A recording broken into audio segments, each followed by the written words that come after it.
Right. Neil, thanks for joining. Something that you and I have in common is Chris Fallows and a history in South Africa. So let's start there. How long ago did you first go to South Africa? Well, I was born in South Africa, so I went there quite a long time ago. But my family emigrated to Canada when I was younger, and so I grew up mostly in Canada. And then I started doing research there back in 2002. That, according to your blog, is mostly observation-based. Correct. And is that because of who you're working with, or why is observation-based research satisfactory in that scenario, where other scenarios require a little bit more high-tech types of research? Well, the answer is it depends on the question you're asking. So you use the best tool for the question. And in that instance, we were interested in the predatory behavior of white sharks.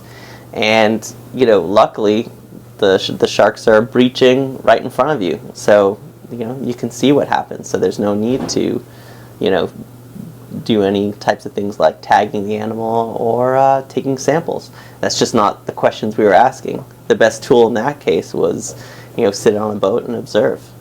And is that continuing, or are you on a new study there that's ongoing? We're continuing that work, particularly to look to see if we see annual differences, or do we see changes over time. Obviously, there are some changes in the environment going on, and do we see any relationship with shark behaviors? And one of the things we're noting is that really you can't base your your opinions and have an idea of to say what's going on based on just a couple of years observation, because there are a lot of annual differences that's going on. And so that's pretty cool about working with Chris, because he's out there every day, he's out there for years, and so he's able to collect these data as part of our collaboration all the time, which is really fortuitous. Do you miss the white sharks?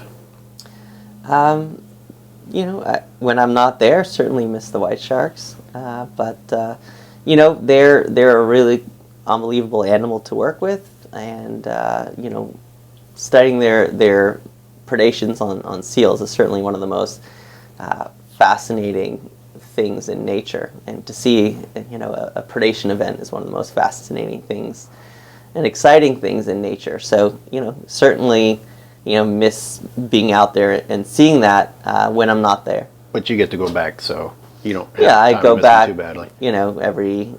If it's not year, every other year. Wow. All right. I'm jealous. Why sharks? So why sharks? Why study sharks? And the answer to that is growing up, I always was interested in the ocean, and as such, I was always interested in learning more about the ocean, and eventually, decided as an education choice, I would go into, studying the ocean. And, I went to the University of Toronto, Canada, which was landlocked. And so in my spring, summer, winter breaks, I would kind of volunteer for different researchers or research organizations in different parts of the world, and I did corals and different types of species. And when I worked, I found myself doing some shark work, and I was really fascinated by it and intrigued and inspired, and I kind of never looked back and just kept working in that area, and more opportunities presented themselves, and from those opportunities, other opportunities, so just kept on getting involved. And now sharks happen to be a good species for the questions that I'm interested in. I'm particularly interested in how threatened marine predators impact their ecosystems, their ecological roles. And sharks are among some of the most threatened and also ecologically important species. So they are a good study organism for the types of research I'm interested in.